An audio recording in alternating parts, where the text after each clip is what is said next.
D Mace, Vingan, and Donick, 1025 The Game. Derek Mason, Adam Vingan, and David Janes here with you. We hope you are having a wonderful Thursday. What a wonderful start to the NCAA men's basketball tournament, which is something I can say now after Duke survived Siena earlier today. Oh my goodness. Oh man. Part of me wondered if I was going to have to call out sick. I can't make it on the air today because of incredible embarrassment. But survive and advance, Derek Mason. That is the name of the game in the NCAA men's basketball tournament. But we'll talk about Duke and the rest of the field in a little bit. Let's start with Vanderbilt. As you just heard here on 1025 The Game, Vanderbilt defeats McNeese 78-68 in the first round of the South region. Tyler Tanner leads the Commodores with 26 points on 7 of 16 shooting, 9 of 10 from the free throw line. The Commodores win their first NCAA tournament game since 2012. They advance to take on the Nebraska Cornhuskers, who today won their first NCAA tournament game ever, 76-47 against Troy. So Vanderbilt advances to face Nebraska in a 4-5 matchup on Saturday. Tip-off time, TBD, but of course you can hear that game right here on 1025 The Game. Derek, I know you had the multi-view up. You were paying attention to Vanderbilt. You were paying attention to your Spartans. You were paying attention to Duke. Your thoughts on Vanderbilt's win against McNeese this afternoon? Well, I mean, even while texting you guys, I think we all were kind of flabbergasted, at least Willie and I, at how they were playing at the beginning of the game. And, I went back and forth. The team played soft, I thought. And at no point during the season did I ever think that Vandy had played soft. Even when they started slow, I never thought that they played soft. But in this game, it seemed like that's what they did. I equate it to this. And people that, at least in my era of high school, it was almost like this, and people, you know what I'm talking about here. If you're competitive and you played in team sports, it was almost like the suburban kids went and played the kids in the city. And this is not about race. It has nothing to do with race. It's about mentality. Because if you're from the city, black or white, there's a mentality that you have, especially either on a hardwood, on the football field, or on the baseball diamond. There's just a mentality that you bring to the playing venue. And it just seems like Vandy walked in, and it wasn't that they couldn't compete. Their mentality of going out there and taking it wasn't there. They played timid. They played soft. And then when they finally realized, we can play with them, our players are just as good as their players.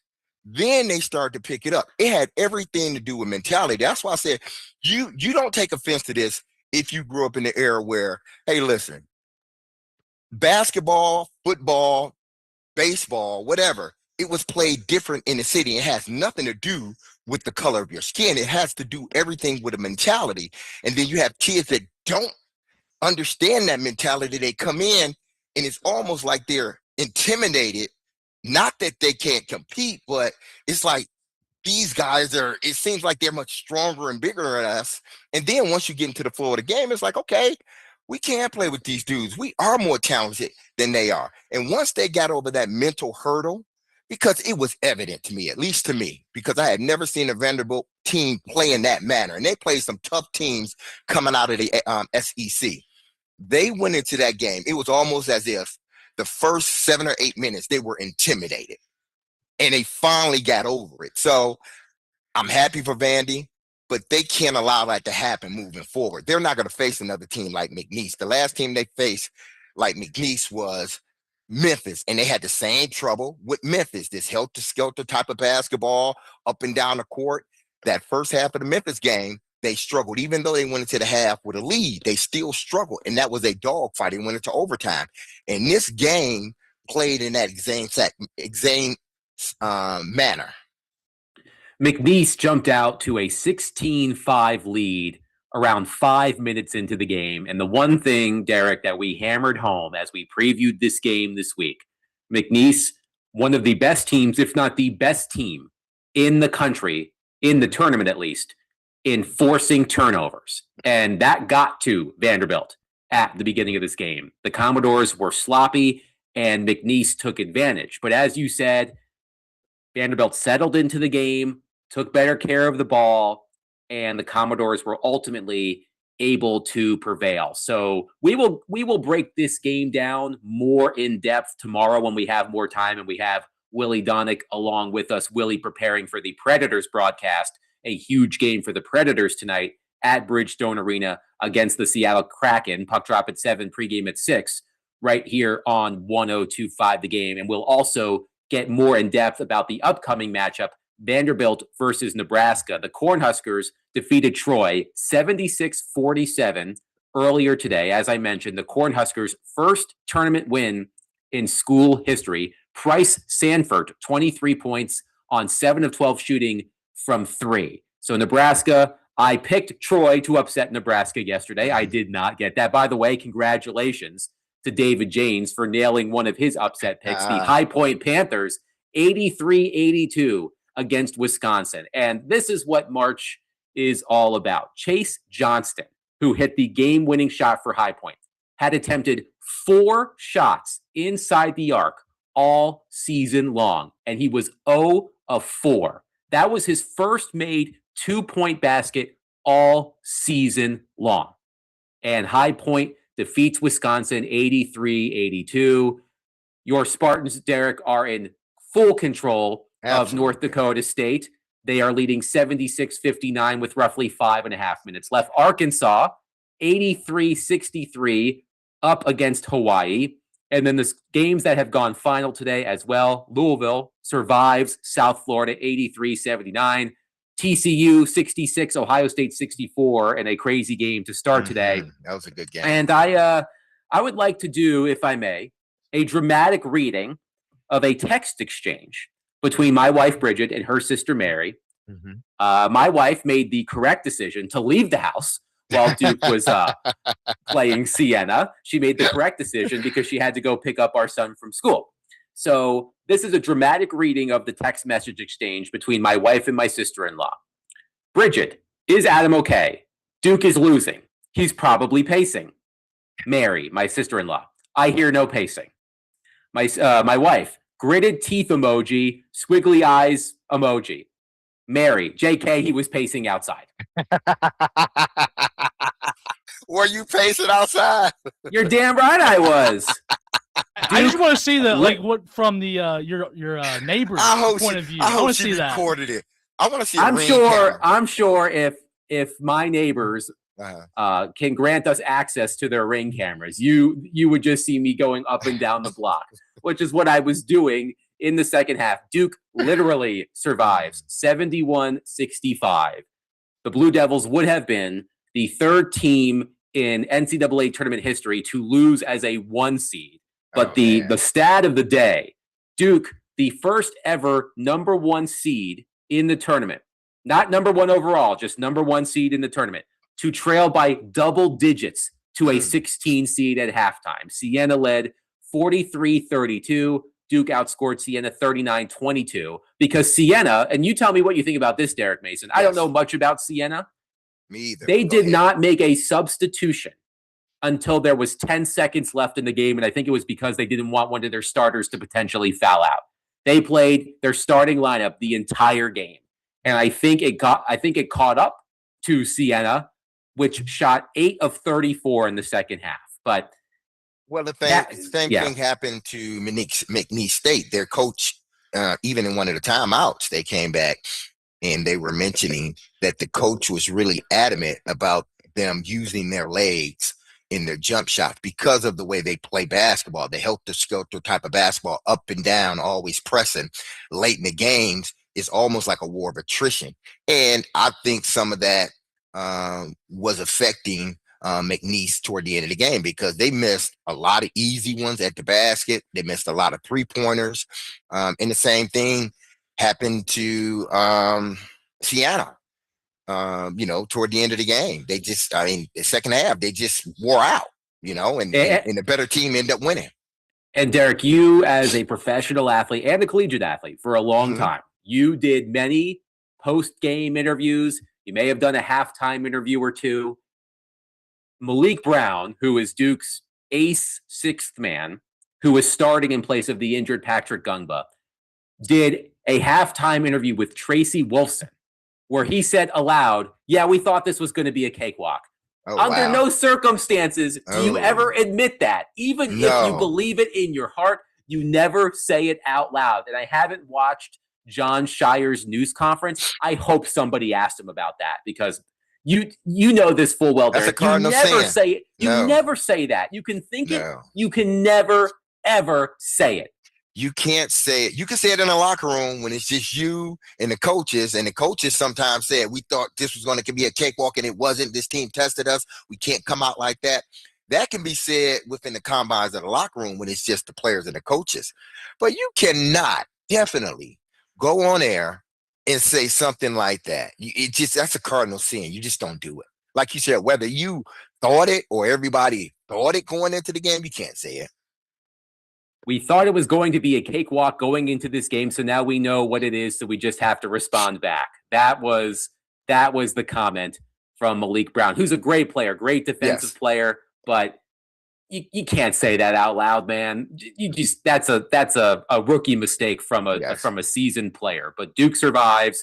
They will take on TCU in the round of 32. 615-737-1025. Your reaction to Vanderbilt's 78-68 win against McNeese in the round of 64. The Commodores will take on the Nebraska Cornhuskers in a 4-5 matchup on Saturday in Oklahoma City. Game time, TBD. But again, we will get more in depth on this game and the Nebraska game when we're all together tomorrow. By the way, come join us tomorrow. We will be live at Boom Baz in East Nashville from noon to 6. So come out and watch the basketball games with us as well as Big Joe and Nick Frazier. We're going to let Derek Mason go back to watching his Spartans. Max Hers of Predators Radio will join me for the remainder of the program, sort of a pregame to the pregame show. We'll talk about the big Predators game tonight against the Seattle Kraken. Also, a beloved Predators player has formally announced his retirement. We will discuss that as well. 615-737-1025. Derek Mason, Adam Vingan, 1025 The Game.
D Mace, Vingan, and Donick, 1025 The Game. Adam Vingan here with you. Willie Donick preparing for the Predators broadcast. Derek Mason back to his multi-view. So I am pleased to be joined by Predators Radio's own Max Hurst live from Bridgestone Arena. Max, how are you? I'm happy to be on, Adam, but am I only on just because Derek Mason wanted to watch basketball? I thought he had a better excuse. Well, we'll let him have it. He's Derek Mason. If he wants to watch basketball, he can watch basketball. But I also did want to talk about the Predators, a big, big, big game for them tonight. So let's consider this the pregame to the pregame, which he will be hosting at the top of the hour as the Predators host the Seattle Kraken tonight. Puck drop at 7, as I just said. Pregame at 6 with Max right here on 102.5 The Game. The Predators 2 points back of the Seattle Kraken for the final wild card spot in the Western Conference. The Predators coming off of a shootout win on the road at Winnipeg on Tuesday. Max, this is the quintessential 4-point swing game. How are you feeling about this matchup tonight? Yeah, it's fun to see the Kraken twice in short succession. And every time we go there, it's like, man, why do we go to Seattle so much? Why do we go to Edmonton so much? These teams are so far away. But when you're locked up with them head-to-head in the playoffs, the scheduling is right because it makes for big games like the game you've got tonight. And the Preds have been away for so long around the SEC tournament. It's been 2 weeks since their last home game. So I think it's fitting, Adam, to come back onto home ice for the biggest game of the year to finish off a stretch where it feels like every night is the biggest game of the year and all the way through next week and the next 3 weeks when the Preds play all the teams around them in the playoff table. Pretty much every game is going to be the biggest game of the year the rest of the year for the final 15 games. You're right. And when you look at the remainder of the Predators schedule, this is the final matchup of the season between the Predators and Kraken, but they have yet to play the San Jose Sharks this season. Yeah. 3 games against the Sharks, 2 games against the LA Kings. So the Predators hold their destiny in their hands. So many of these games against teams they are in direct competition with for that final wild card spot. But you're right, the Predators have been gone for a long time. If you include the game in Buffalo on March 7th, I know the team, correct me if I'm wrong here, Max, came back to Nashville after that game in Buffalo before leaving for Seattle. But 5 consecutive road games, the Predators go 2-2-1, if my math is right.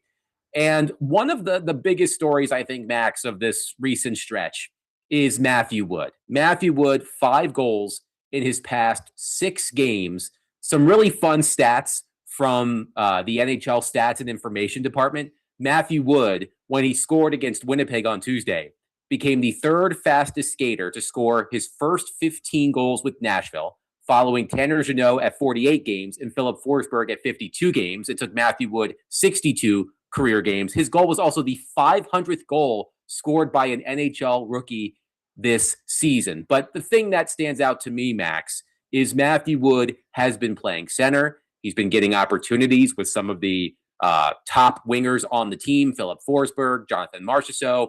And it sounds like this is what the Predators hope Matthew Wood can be, a reliable top 6 center. What have you seen from Matthew Wood since he's made that transition? Seen him grow up, and it's coincided with a couple of other things that I think play in his favor. He got the Olympic break off, and although it feels like Matt Wood has been here a while, he made his NHL debut almost a full calendar year ago right now at the end of last year. This is still his first pro season. So he's really never played more than 2 games a week before. And Andrew Brunette made it pretty clear that he thought the extra workload was weighing on Matt Wood, and the time off for the Olympic break, Wood got to go home to Vancouver. He celebrated his 21st birthday with his family. He got to recharge. He played a couple of games in the AHL while the Preds were still off, and then came right on back up to rejoin the team after the Olympic break. And he's just a new player, and playing center is a big part of it. The more they've given him, the more he's embraced it, the better we've seen him play. And I think that's just a testament to the type of player he is at a young age. The thing I keep saying, Adam, he's a coach's son. His dad was a college hockey coach for a long time and is now a private coach. And you can so tell the way he speaks, the way he thinks, the way he sees the game. He just talks like he's been coached to do this his entire life. And it's funny because he's really good friends with Connor Bedard, and they're both like a little robotic, come up in the hockey universe, like not going to say anything other than hey, I'm focused on the game in the interviews. But getting to know Wood, it's like, that's his firm belief. He does not think about anything other than the game in front of him. And when you put him down the middle and he's playing with Philip Forsberg, he's going to do well as long as he has the puck. And he's won faceoffs. He's proven that he deserves the trust of the coaches to take faceoffs in overtime, to play in the defensive zone as a center. And I honestly, big picture, the first 6 games he's played as center, I don't think they could have gone any better. To your point about the so-called rookie wall, we all remember Matthew Wood having a hat trick at Madison Square Garden in early November before the Predators went off to Sweden to play the Pittsburgh Penguins. He then went. He then had 4 goals over 39 games before this stretch of 5 goals in 6 games. So had a bit of a struggle there for a while, but as you mentioned, Max, he has been picking it up over the past few games. It's a welcome sight for the Predators. I do want to take a few moments, Max, to pay tribute to one of my favorite players who I covered during my time as a beat reporter for the Tennessean and the Athletic. Ryan Johansson, formally announced his retirement from the NHL today. He last played in the NHL in 2023-2024 with the Colorado Avalanche, dealt with injury, but he just announced his retirement.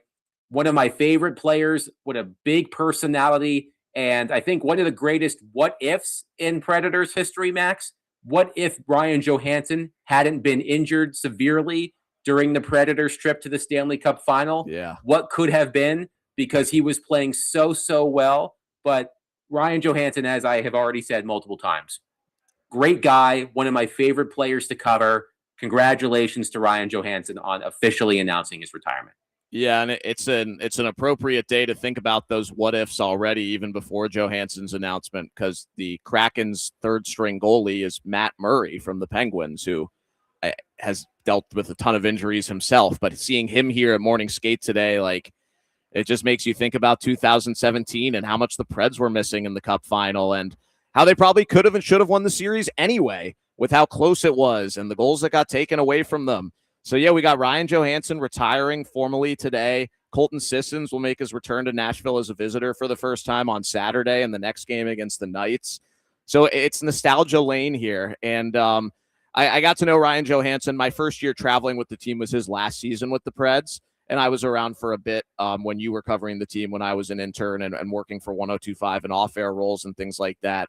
But he is such a quintessential Pred because when he was on the Preds, they won. He never missed the playoffs with the Preds. From the time that he was traded for Seth Jones, the Predators became serious contenders and stayed serious contenders with league-wide relevance that they had never had before. And I think it's so great that Johansson is staying here in Nashville. We had him on the Predators official podcast in an episode that came out today. I'd encourage everybody to go listen to it. It's on all the podcast platforms. It's on the Preds YouTube page.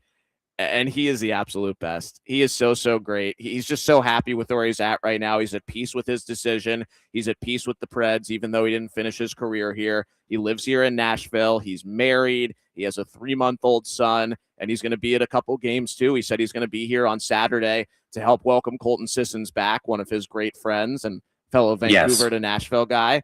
And then also at the game next Saturday, which is Saturday night, March 28th at the home game against the Canadiens, the Preds will be formally recognizing Johansson's retirement during the game as well. So we know that, I mean, man, like, fan favorite might not even be enough. Is he one of the most popular Preds of all time? Everybody loves Joey.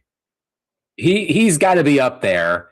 And I remember I was covering the team when the Predators made that trade. I believe I remember the exact date, January 6th, 2016. Is when the Predators traded Seth Jones to Columbus for Ryan Johansson. And in his first game with the Predators on the road in Denver against the Avalanche, he scored a goal, I believe, on his first shot as a member of the Nashville Predators. And you're right, that changed the entire dynamic of the franchise because when he came here, he was in his early 20s. The Predators needed that number 1 caliber center. his line with Philip Forsberg and Victor Arvidsson, incredibly dynamic when they were all on their games. A big part of the reason why the Predators were successful in that era. And as you mentioned, Max, just a wonderful person. I've been ribbed many, many times by Ryan Johansson. And it's always good natured. Always, always laughed. I really appreciate, his professionalism. And I'm looking at the all-time leaderboard. He played 533 games for the Predators, 13th all-time in franchise history.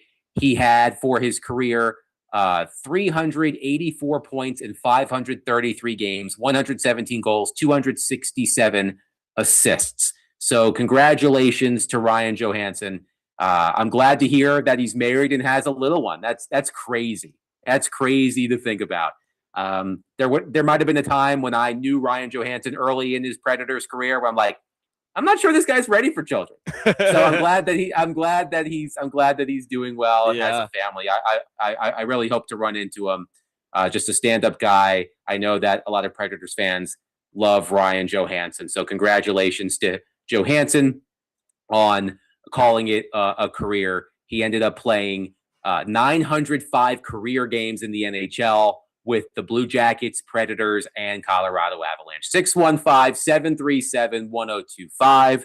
We'll take your thoughts on the game tonight, Predators versus Kraken. Pregame with Max coming up at the top of the hour. We'll also take your thoughts on Ryan Johansson. Favorite memories of Ryan Johansson? Maybe it's We're Vibing, Robbie. I'm sure David James can play that for us when we come back. The remix. Yes, the remix. 615-737-1025. Max Hers, Adam Vingan, 1025 The Game.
We're vibing, Robbie. Vibing, vibing, vibing, vibing, vibing, vibing, vibe, vibe, vibe, vibe, vibe, vibe, vibe, vibe, vibe. We're vibing, Robbie. We're vibing. Sven Gdendonic 1025, the game. There it is in honor of Ryan Johansson announcing his retirement. We're vibing, Robbie. And that became a t-shirt, I believe. Robbie Stanley can confirm that for me. Maybe even a rally towel. I hope Robbie got some residuals from Ryan Johansson for that. But again, Ryan Johansson announcing his retirement from the NHL today. As Max said, next Saturday, he will be officially honored by the Predators for announcing his retirement. He joined the Predators official podcast with Max and Brooks Bratton and Kara Hammer, and you can hear that podcast wherever you like to listen to your podcast. So, Max, let's preview tonight's game, Predators versus Kraken, tonight at 7. You'll have pregame coming up in roughly 15 minutes. The Kraken have a 2-point edge on the Predators in the Western Conference standings. A win would mean it's all tied up in the wild card standings. The Predators knocking on the door of a playoff spot. They haven't been able to barge through that door, however. And Max, what's most astounding to me about this Western Conference wild card race? The Predators have not played their best hockey over the past couple of months. If you have to keep in mind, of course, that there was a month-long break basically because of the Olympics, but their overall record over the past couple of months has not been sparkling. And yet they are still very much in this race because none of the teams at the bottom of the Western Conference want to take advantage, whether it's Seattle, LA, San Jose, Winnipeg's creeping up on the Predators as well. But no team in this race seems to want to grab it by the throat, so to speak. Yeah, it's interesting. I mean, who wants to play the Avs, you know? Like that may be the simple explanation of it. But I think when you look at the Kraken, who the Preds just saw and beat last week on the road in a game where they started down 2-0, got 3 big goals in the second and an empty netter and won 4-2. Like I think the Predators are better than the Kraken head to head, even after trading away their entire third line a couple weeks ago. I think the Predators have better players than the Kraken. I think they have better depth than the Kraken when their young guys are going well. I'm not so sure about San Jose. And as you said last segment, the Preds still have not played the Sharks this season and are going to play them 3 times in the final 3 weeks of the year head to head. Obviously, Macklin Celebrini is the best player on any of these teams involved in the chase. And the Preds haven't seen him since he was a rookie, and he's gone up about 50 gears this year. So that's going to be interesting. And if Celebrini is good enough to make the Sharks that last team, then I think the Sharks are definitely the last team. The one I really don't get is the Kings. Like, Andrei Kopitar is still playing well in his final season. Drew Doughty's still really good. Their goaltending is there sometimes. And now they have Artemi Panarin. So I don't understand why they're not better. We're going to see them twice in the last couple weeks of the season, too. Maybe it's because my favorite player in the NHL, Andrei Kuzmenko, is out injured. So that might explain it. But, yeah, it's somebody's got to grab it, right? And I mean, it's not out of the question that one of those teams could pass the Mammoth and become the first wild card and get into the Pacific bracket, which could be a path to the conference final. And the Kings, by the way, at the beginning of the month, made a coaching change, right? They fired Jim Hiller and named DJ Smith, interim head coach DJ Smith, if I recall correctly, once the Ottawa Senators head coach. And since then, the Kings have, they've been average. And yeah, when the Kings made the trade for Artemi Panarin, my first thought for the Predators was, you add Panarin to that team, one of the best offensive players in the NHL. I thought that would have given the Kings a huge boost. It has not.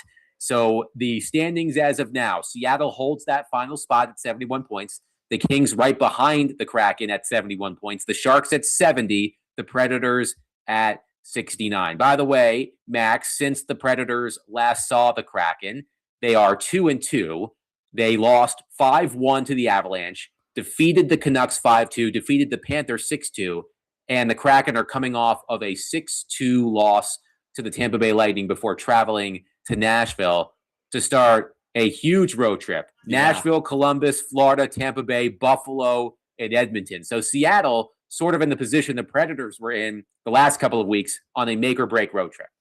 Yeah, 6 road games in a row for them. So that's a really tough task. They did finally get Bobby McMahon, who they traded for as a rental and couldn't use for over a week because of immigration issues coming from a Canadian team to an American team. And since he's been in there, he's been great. He's got 4 goals and 6 points in his first 3 games for Seattle. So this will be our first time seeing him as a Kraken. So they bought at the deadline. They did trade away Mason Marchment earlier in the year, so he's kind of a replacement for that. But yeah, they're an interesting team. If Matty Beniers is really good, I think the Kraken could be dangerous in the playoffs, but they're not, I don't know. Nothing jumps off the ice about them and the way they play, but I think they are good enough to make it. Max, I know that you aren't the world's biggest basketball fan, but you are a proud Vanderbilt alum. And the Commodores did win 78-68 today against McNeese in the first round of the NCAA tournament. Vanderbilt advances to take on Nebraska on Saturday. Tip-off time, TBD. We were talking about this, Max, at the end of yesterday's show. Today and tomorrow are 2 of the best sporting days of the year, unless you're a Duke fan like I am and had to sweat out a 1 versus 16 matchup. And I'm glad that Duke ended up on the other side of that one. Oh, man, I was a nervous wreck. But what did you think of Vanderbilt's win against McNeese today? Well, first of all, I picked Duke to win the whole thing in my very that's why this the whole thing happened. You jinxed it. Yeah. Well, they won. So, but yeah, I showed up at Vandy as a freshman in 2013, and they had not won a men's. Oh wow! Congratulations. Since then. Yeah, I know it had been a while. I missed the best Kevin Stallings years. I was the same year as 2 great Vanderbilt players, Luke Cornett and Damian Jones, but those guys never won a tournament game. They got in Bryce Drew's first season, which was my senior year, and that was the Matthew Fisher-Davis foul against Northwestern when they were winning. Yes. And then they had a first 4 game, I think, the year before that they lost and got killed. And then last year, I was really disappointed with how they came out against St. Mary's in the first round. That was very much a winnable game. And today they were slow to start. They were giving the ball away, but they turned it on late, and they had the best player in that game by far, Tyler Tanner. He's going to have to carry them, especially if they're going to win against Nebraska and get to the Sweet 16. It's going to have to be tons of Tyler Tanner. It's really cool that a Nashville native is doing this and playing so great for Vandy. Homegrown guy, like in every sense of the word. He was recruited by Stackhouse, and he stuck around with Mark Byington, and boy, has he been rewarded for that as the best player on a really good team. So, yeah, I'm really happy. Me and Willie were watching. Willie was going nuts. You know Willie.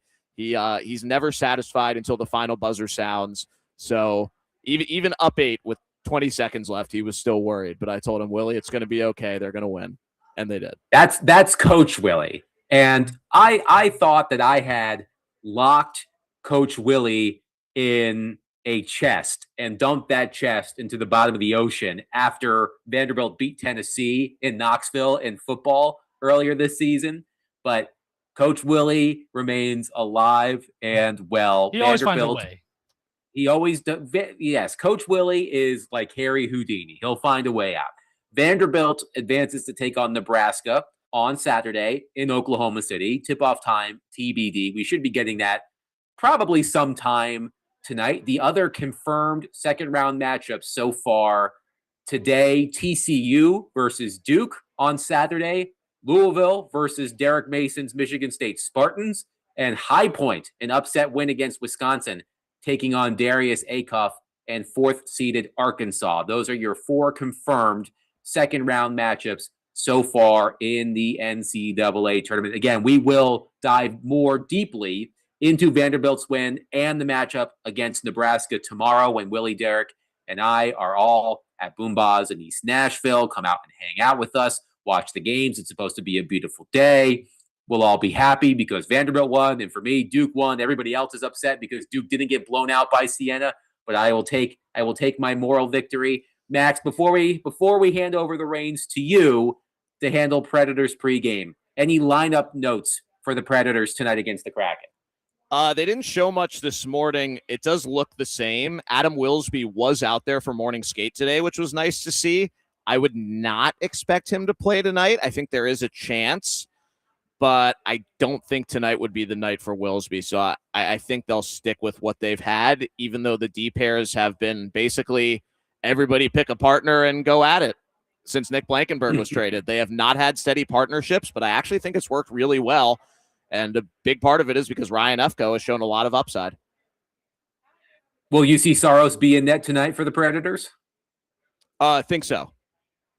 He's been coming on over these past few games. A huge win against the Kraken a week and a half ago. 43 saves on 45 shots for UC Saros in Seattle on March 10th, coming off of the shootout win against the Winnipeg Jets 4-3 in a shootout on Tuesday to wrap up a successful road trip.